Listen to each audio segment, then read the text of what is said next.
Welcome to the Got Questions podcast. For those of you who have been listening to our difficult passages of the Bible series, this will be the conclusion of that series. And today we're actually going to be covering, hopefully, if we get to it, 6 different smaller episodes, not as well known or not as big or extensive in terms of the length of the passage as some of the other ones.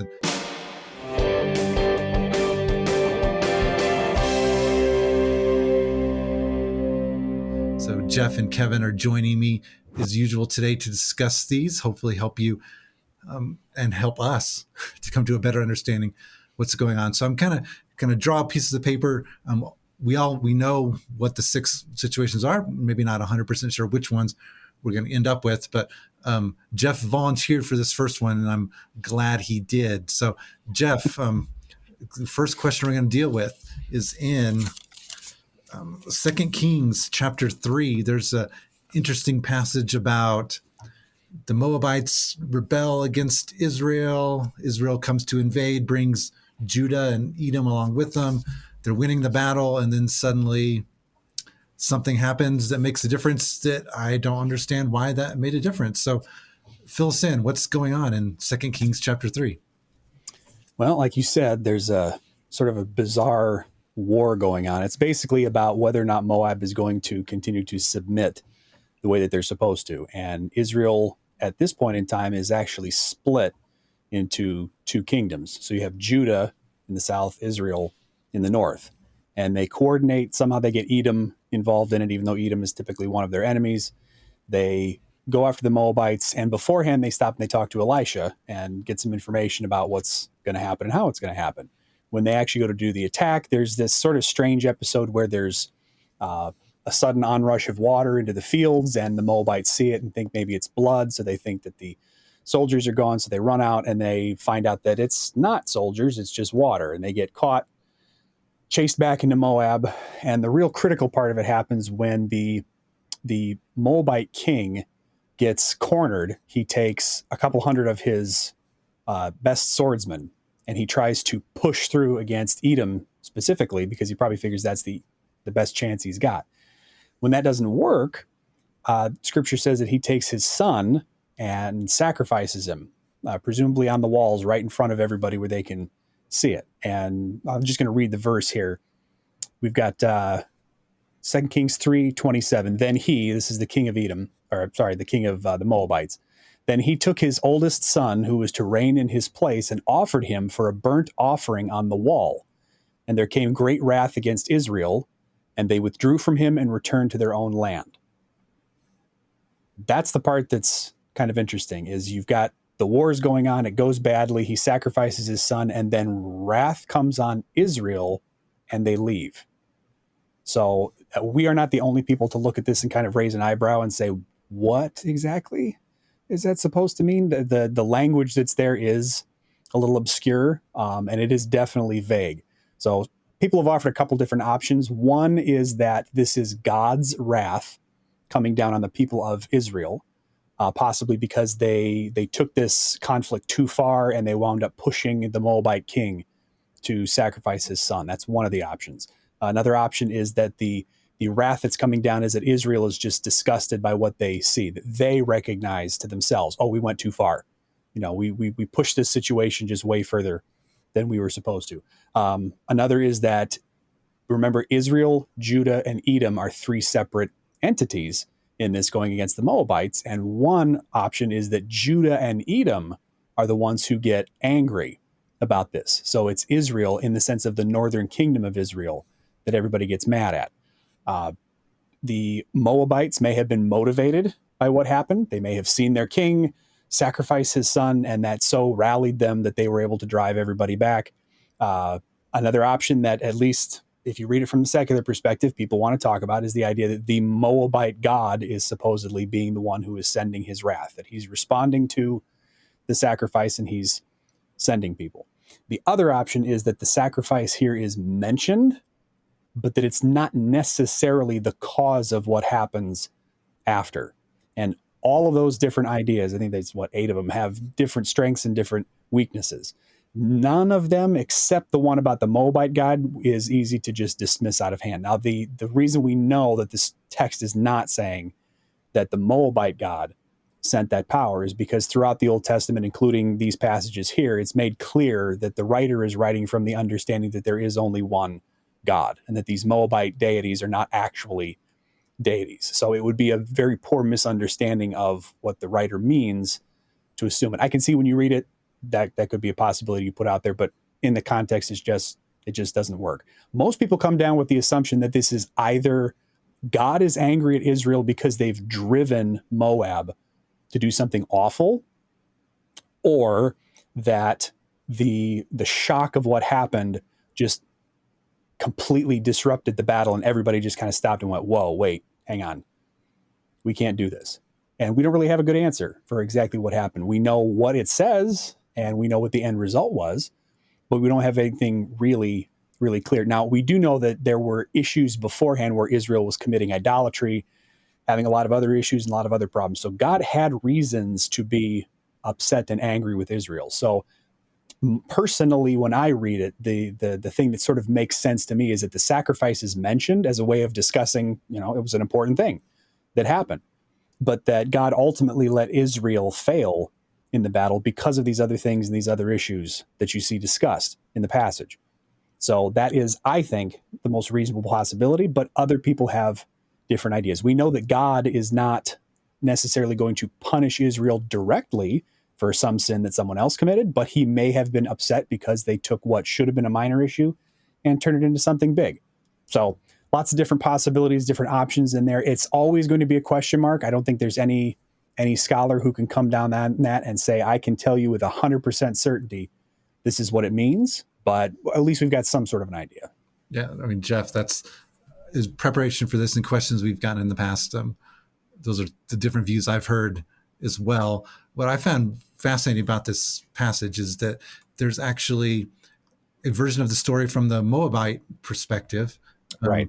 And I think it was like in the 1800s, a missionary actually found what's now called the Misha Stele, which is, or the Moabite stone, where it tells this exact story, or part of it, Right. From the Moabites' perspectives. And in the Moabite perspective, it's definitely more king sacrificed his son, they're the god of the Moabites, therefore enabled Moab to gain victory, and Israel and Judah and Edom fled. So that's the story from the Moabite perspective. But this is one of those instances where the story, aside from each side kind of telling it from their own perspectives, the story is the same. It's interesting to have direct archaeological evidence of something that occurred literally like 2,600-ish years ago. It's or maybe even longer. But yeah, that was an interesting discovery, but about a century ago, where confirming the events of this story, but just telling it from the opposite perspective. So the second question, I'll take this one. Let's see what we've got here. Okay. Why did God send a lying spirit to deceive King Ahab? Now, passage is, make sure I pull it up here correctly, in 1 Kings chapter 22, verses 19 to 23. I'm going to just summarize the story. The king of Israel, Ahab, was seeking to go into battle. He had actually the king of Judah who had joined him for this meeting, and the king was trying to find a prophet who would tell him the truth. He's consulting all these different prophets of from Israel, none of whom were prophets of the Lord, and they're all telling him, "Go into victory. You will go into battle. You will have a great victory." Well, the king of Judah says, you need to consult the prophet of the Lord. So and Ahab's like, there's only one. All he ever tells me is bad news. Well, so go ahead and call him. So they bring the prophet of the Lord, Micaiah, I think his name was. And he says, first, go into the battle. You are going to have victory. And he says, Ahab's like, how many times did I tell you? Just tell me the truth. And the prophet says, okay, basically, you're going to die and Israel is going to be defeated. So, but then we get a little background picture of the Lord talking to certain spirits and says, who will basically lead Ahab to go into this battle? And eventually it comes down to this, a lying spirit says, I will go and I will deceive Ahab so that he goes into this battle. And so the Lord then sends this lying spirit to basically deceive Ahab into going to the battle. How that all fits together with what is actually taking place with him and the king of Judah and so forth, the passage is sort of confusing, but the main question that comes up is, why would God send a lying spirit? Obviously, God is the God of truth. So what's going on here? Well, what seems to be happening in this passage is that Ahab, likely the most wicked king in all of Israel's history, and that's saying a lot, was not following the Lord's commands, was continually doing evil all the time. The Lord was going to bring judgment on him and was going to use it in this battle, but Ahab needed something to essentially cause him to go in the battle, even though it would have been a foolish decision to go. So God essentially, apparently, allowed a demon to deceive Ahab, to trick him into going to battle, knowing that Ahab would die, and therefore God's judgment would be poured out on Ahab and his family as a result of the battle. So did God lie to Ahab? No, God didn't. But did God allow a spirit, likely a demon, to lie to Ahab in order to deceive him into going to battle when he shouldn't? Yes. That seems to be what's happening here.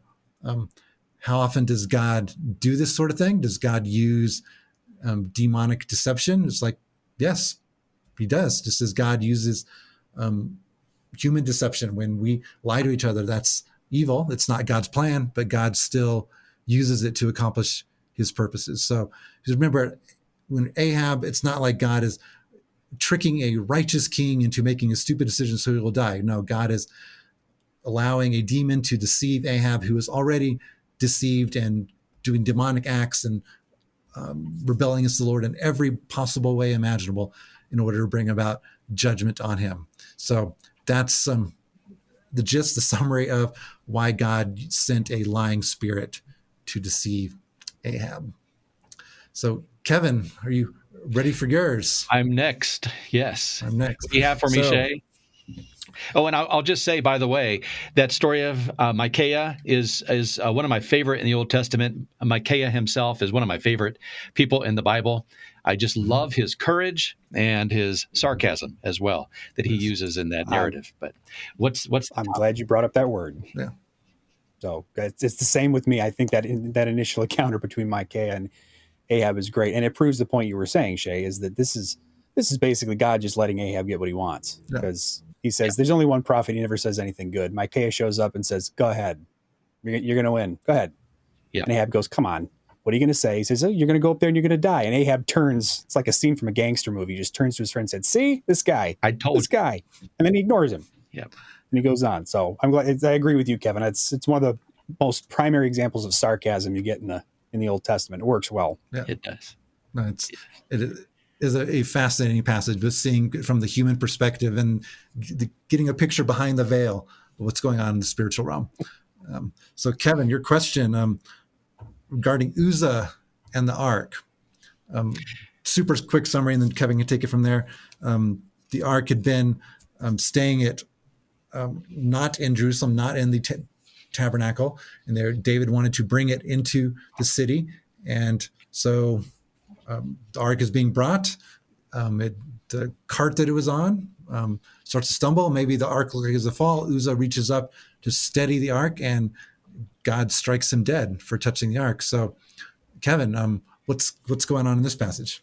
It's one of those difficult passages, and I'll just mention here that in all of these that we're discussing today, they're difficult for a reason. They're called difficult because they're just difficult to understand. And so we give some opinions, but we don't have all of the answers for all of these things. But Uzzah here in this particular case, in 2 Samuel chapter 6, we see the story also 1 Chronicles 13. Uzzah seems to have been kind of, like a good guy in just at first glance, because what he does seems to be very helpful and even instinctive. I mean, something's tottering on the cart. It's very valuable. He instinctively reaches up and steadies it. And of course, he's being helpful as well. He seems to be doing something praiseworthy. So why would he get in trouble for this? And not only get in trouble, but actually be struck dead. God's anger was aroused against Uzzah, and God struck him dead right there on the spot. Well, I think one thing that we can take away from this right away is that good intentions do not justify wrong actions. And this that Uzzah did was definitely a wrong action. It was a sinful action to touch the ark. The law was very clear that Moses had given back in Numbers chapter 4 and verse 15. I'll read this verse concerning the transportation of the articles of the tabernacle. After Aaron and his sons have finished covering the holy furnishings and all the holy articles, when the camp is ready to move, the Kohathites are to come and do the carrying. The Kohathites were a specific clan within the tribe of Levi. They were the only ones that were to carry these articles, and the articles were to be covered. And then the passage goes on in Numbers 4, they must not touch the holy things or they will die. The Kohathites are to carry these things that are in the tent of meeting. So the law was very clear, and the penalty was actually specified that nobody could touch these items that were in the tabernacle, especially the Ark of the Covenant, which was seen as God's throne. This was the symbolizing God's presence among his people, and it was not to be touched. It was only to be carried by the poles and only by the Kohathites, and it was to be covered. So the Israelites are doing everything wrong here. They put it on a cart. It's a new cart, Scripture says, but old or new, it doesn't belong on a cart. It was supposed to be be carried with these poles. The poles were there because Exodus 25 says that these poles were part of the ark. They were permanently placed there. So the poles were there. We assume that there would be some Kohathites around that could have carried this, but they're doing it all wrong, and they put it on a cart, and Uzzah is there. He, through this series of circumstances, chooses to do something very foolish and actually sinful. He touches the ark. And God had specified, God had been very clear back in the book of Numbers that the death penalty would result from somebody touching one of these holy articles. And so God follows through, and this happens to Uzzah. It's a tragic situation. Should never have happened had King David been transporting the ark according to the law. But I like to contrast this with our approach to God today. In Hebrews chapter 4 and verse 16, let us then approach God's throne of grace with confidence that we may receive mercy and find grace to help in the time of need. How different under the new covenant. We still approach God's throne of grace with reverence, with awe, with godly fear, but we have access to God's presence so different from the layers of separation that God had put between himself and the people just to emphasize his holiness. And Uzzah did not respect God's holiness, did not fear his name, as he treated the Ark of the Covenant just like it was any other piece of cargo on that cart. And that's something that David also recognizes. You mentioned that First Chronicles 15 also records the same basic story, and in the end of that, as is recorded in First Chronicles, David at one point gets Levites together, and it's First Chronicles 15 13 for 12, where he says, consecrate yourselves, you and your brothers, so that you may bring up the ark of the Lord, the God of Israel, to the place that I have prepared for it. And then verse 13, David says, because you did not carry it the first time, the Lord our God broke out against us because we did not seek him according to the rule. So even David in scripture recognizes the reason why this happens. He's not happy that it happened, but he knows why. And he resolves to say, okay, if we're going to do this, we actually have to do it right. Yeah. And in preparation for today's conversation, I thought it was very revealing that how David learned from this mistake and made sure the second time around it was carried properly. But Kevin, I liked what you said about how he was treating the ark just like any other piece of furniture. And if I couldn't find it, I didn't have a whole lot of time to dig in this time, but I remember someone teaching once that in describing where the ark was being kept, that it was kept in the house, possibly even the house where Uzzah stayed. Maybe it was in Uzzah's father's house or something like that. So maybe he was just used to it being around. That like he was comfortable enough with it. He was like, oh, I can just reach up and touch it, even though it's been being carried the wrong way, and we're not supposed to touch it. He wasn't treating it as holy, and that's the reason. What's fascinating, I've seen many times. We've gotten questions about, well, what would happen today? Well, what would if someone touched the ark today? Would they be struck dead? And I'm like, I don't know. But let's just say if the ark were to be discovered, I'm not going to be the first person to reach out my hand. We'll say that for sure. So, Jeff, you ready for question number 4? All righty. So, all right. The story of Esther, specifically, the question we get most often that's kind of difficult to explain is Esther chapter 2. Essentially, King Xerxes had fired the queen and was now looking for a new queen, and basically had a beauty pageant of all the beautiful women in the entire country who had to come and stay in his harem. And maybe it doesn't say it explicitly, but the thought is, and what likely was occurring, he had sex with each woman who was brought to him, and then eventually he would choose who's going to be the new queen, and eventually he chooses Esther. And did she have to go through this same type of process? And the text seems to indicate that. So, Jeff, in your study of this passage, what's standing out to you, and what can we learn from it? Well, Esther's a really interesting book in the first place. People make a big deal about how it's one of the only books, I think the only book of the Bible that doesn't explicitly mention God, or at least one that's that long. It's interesting that it doesn't go into that detail. The situation that's described, I think it's important to remember that I think the way you described it is pretty accurate. I don't know that pageant is the word, and that's sort of the thing that people think of when they see it. But I don't know that this was the sort of thing where the king was sitting back with some objective interest in going through a list or a parade of women and then picking one out. This very much seems to indicate that he was enjoying each of these individuals in turn, because that was the privilege of kings of that time. It's really important to remember that that's not something that is assigned by God. That's not something that's commanded by God. This is a pagan king who has these people in captivity when he's doing this. So this is not something that is just the normal course of events.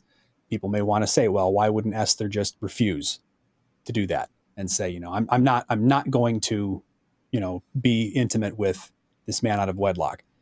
I suppose that's a reasonable question in some respects. Again, we do have to remember the cultural side of this. If Esther is a concubine, that was a legal-ish position that we see used at other places in the Bible. Not that that necessarily justifies it, but I think it's a little more complicated than just saying Esther should have just put her foot down and said, no, I refuse. Because we all know exactly how that's going to end. She's just going to be dead, and that's going to be the end of it. So, and as it turns out, because she went through the process that she did, she was able to put herself in a position to actually rescue her people from being destroyed. So when we read through this, the passage, we see that the queen who was there before basically ticked off this pagan king. He wanted her to show up for something, and we're not sure if he wanted her to do something lewd or just embarrassing, but he was drunk. He called for her. She said, no, I'm not doing that. So she got fired as queen. I can only imagine what that entails. And the advisors to the king said, have people from all over your empire send beautiful young girls here. And, you can bring them here as concubines. And then if one of them you really like, you can make her queen. Well, as it turns out, Esther was the one that he liked the best.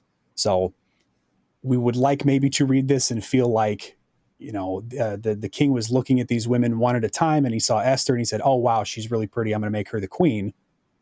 That's not what happened. We may like to think that Esther, would have said, no, I am not going to be a concubine of a pagan king. Well, that's not what happened. It's not what she decided for whatever reason. So yeah, the likely answer is that she was treated like any other concubine, but the king really, really liked her and decided probably at some point in the process, not necessarily immediately, that she was going to be the one that he was going to select as his queen. So it's one of these cultural type stories where we look at it today and we say, boy, that sounds awful. That sounds terrible. And it is. But in the cultural context, kings having lots of wives and lots of concubines was a very different sort of a concept, and it was held in a different regard. So it's hard for us to get our minds wrapped around it, but that's basically exactly what was happening. Yeah. And so many of the different passages we've covered in this series are people ask questions assuming, oh, so God blessed this? This is what God wanted to happen? It's like, no. This is like you said, Jeff, a pagan king. This is common. I mean, Xerxes was basically the ruler of the world at the time, the most powerful man in the world. And he could do whatever he wanted. No one could stand in his way. So when you look at Esther and the story of Mordecai, and basically God raised her up for such a time as this. Did she get to the position where she could make a difference through the most beautiful and perfect and loving and romantic way possible? No. But God took an evil king making evil decisions and used it to get the perfect person in place to influence and to save hundreds of thousands, if not millions of lives, to save the people of Israel through Queen Esther. So do we like how it got there? Of course not. Is that how God wanted? Is that God's desire? Is that a holy action? Of course not. But God still used it. And that's a lesson we've seen again and again and again as we've gone through these difficult passages. So I guess it's my turn again. This one. That's funny. So I get the other evil spirit one. So why did God send an evil spirit to torment King Saul? So this passage, 1 Samuel chapter 16, verse 14, says, the Spirit of the Lord had departed from Saul, and an evil spirit from the Lord tormented him. This is also mentioned in later in the same chapter and also in chapters 18 and 19. So why did God let or even send an evil spirit to torment Saul? So here's another king who apparently a demon is tormenting, deceiving, harming a king. Now, if you look at the story of King Saul, so almost immediately before this passage is when Saul makes two major mistakes. And first, there's going to be a big battle with the Philistines. The prophet Samuel told Saul, wait until I get there and I'll offer the burnt offering. Well, Saul doesn't wait. He offers a burnt offering, even though kings were not allowed to do that. Samuel actually refers to it. This is what he did is basically an abomination before the Lord. And then second, the Lord commands Saul, take the armies of Israel, go and completely destroy the Amalekites. Well, Saul goes, attacks the Amalekites, but spares the king, spares the animals. And if you look later in 1 Samuel, there's still a whole bunch of Amalekites running around causing problems. So clearly Saul did not follow the Lord's commands. Samuel comes to Saul again and rebukes him, saying, since you have rebelled against the Lord, refused to obey him, the Lord is removing the kingdom from you and is going to give it to another. So here, now this passage, previously Saul had the Spirit of the Lord empowering him, leading him as king.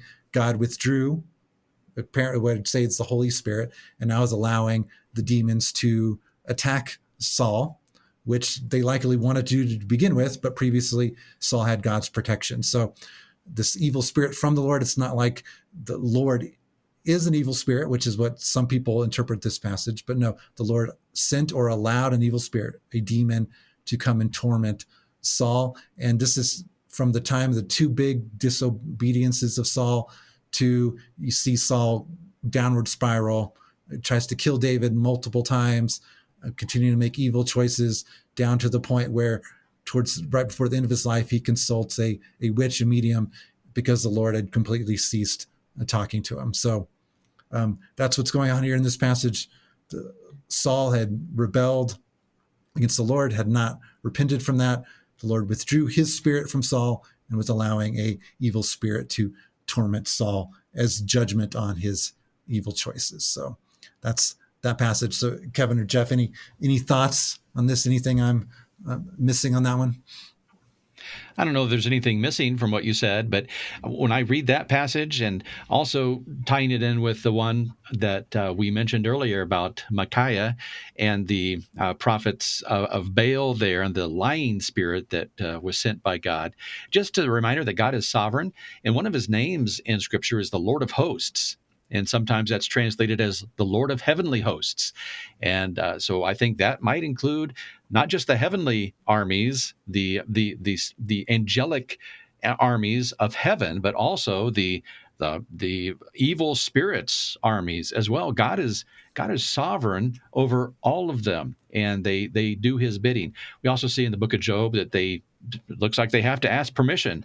They're kept on a leash, however long that leash is up to God, but they have to get God's permission to do what they do, and just points all back to the sovereignty of God. I think you also get to see the echoes of the idea that these are people who are basically inviting this on themselves. We talked about Pharaoh in Egypt. We talk about Ahab and the spirits there. We read in Judges 9:23, there's a conflict between groups where it says, God allowed this spirit of contention between them. 2 Thessalonians 2:11 talks about God sending a delusion, but it's always with people who basically want to be deluded. They want to be deceived. This is where people say, this is where I want to go with this. So this is where I'm going to go. And it's interesting that the text says that the Holy Spirit left Saul.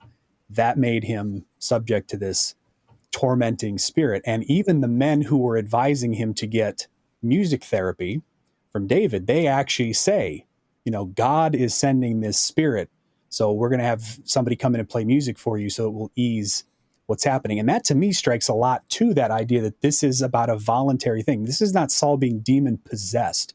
He's not being completely overtaken by something. I mean, if his mood and his attitude affects how much the spirit can influence him, then you're talking about somebody who's giving into temptation, and he decided he didn't want to listen to God, and God took his hands off, and that's where he got. Yeah, self-deception and self-delusion, I think, play into that very much so. Yeah. Absolutely. Oh, good points, both of you. So, Kevin, for the last question for today, why did God stone a man for gathering sticks on the Sabbath? And the passage is Numbers chapter 15, verses 32 to 36. Yes, seems like a very severe penalty for gathering sticks on a Saturday. But it's part of that wilderness wandering time. The law had been given. People are following Moses. They are supposed to be under this new covenant. The Mosaic covenant was new to them. The Mosaic covenant was in force, and they were to be keeping the Sabbath holy. And part of that was to not do any work, no labor done on the Sabbath day.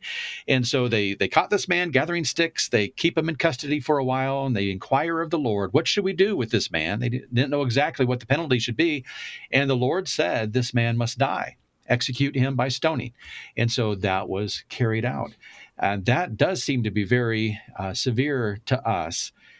But in the context, I think the key is the verses that come right before this.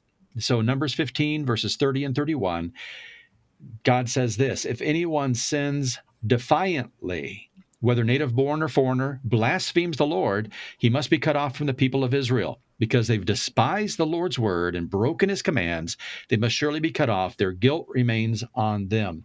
And so this is what God said as a general principle. If you sin defiantly, if you sin brazenly, if you are shaking your fist at God, you know the rules and you say, I don't care, I'm going to do them anyway, then that is a severe crime and it needs to be punished severely.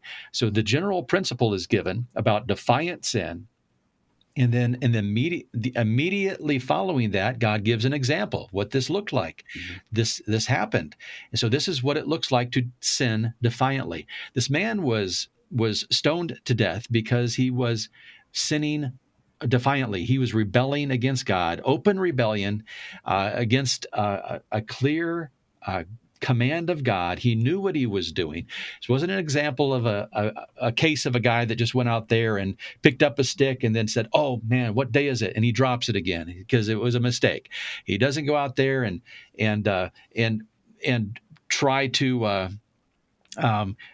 he's not making a mistake. He's doing this purposefully, and he is doing so rebelliously. And so this was the penalty. Some translations say he was sinning with a high hand.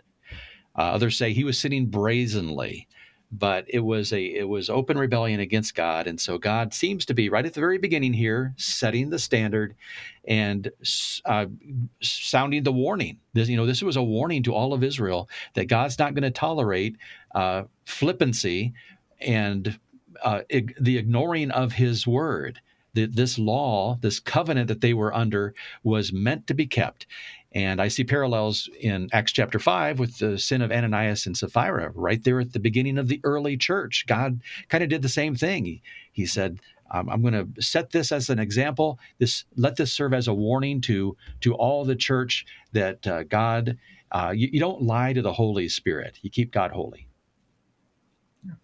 Kevin, I love your point that he didn't just happen to forget, oh, stink, today's Saturday. It wasn't I forgot what day it was. It was like, no, this man in context knew what day it was, knew he commanded not to do a certain thing. He goes out there and brazenly does the exact thing that he wasn't supposed to do. And he didn't even hide it. I mean, he got caught and he was just like, essentially, it seems his attitude was, I don't care what the rule is. I don't care who sees me. I don't care what the law is. I don't care what other people think. I am going to do this act. An act itself, nothing inherently wrong with gathering sticks, but it was the man's attitude that led to his demise, not the specific action itself. Yeah, when you have a child, there's times where, parents, teachers will see something like this, where you'll tell a kid something like, put that down, or I don't want you touching that. And everybody just instinctively knows there's a massive difference between seeing the kid do it again a day or two later, and when you say, hey, I said don't, and they put it down right away. That's very different from when you look at the kid and say, put that down, don't touch that. And they look you right in the face, and without breaking eye contact, they reach over and pick up the thing that you just told them to put down. That's sort of what we're seeing here with this guy. And that's what that high-handed type of sin is. When you read through the passage, like you were saying, Kevin, the verses right before it are talking about intentional sins. The verses just before that use words like unintentional. And it says if somebody sins, and we know that all sins are intentional in a sense, but God is talking about the ones that are not high-handed, where somebody doesn't say, I know the rule, I know what it says, and I'm going to do it anyway. But you've got passages talking about the law, this incident, and then it goes back to the law.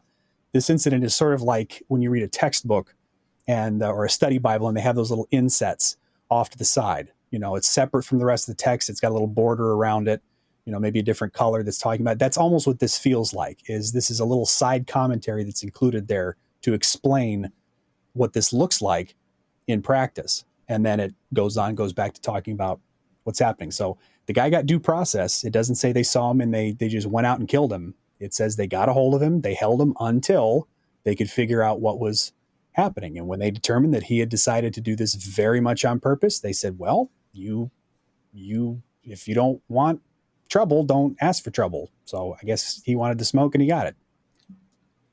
Right. So well said, both of you. Throughout this whole series, I think of the 200, whatever number of episodes we've done together. I think I enjoyed the series more than any other. And some of the feedback we've received from people I love how you explained it. I love how we purposely set out to be humble about these things. It's like being willing to admit, I don't know exactly what's going on. And you even heard some of that today. So Jeff, Kevin, thank you for joining me for this difficult passage of the Bible series. I look forward to what we decide to do next. So this has been the Got Questions podcast, covering 6 different difficult passages in the Bible. Got questions? The Bible has answers, and we'll help you find them.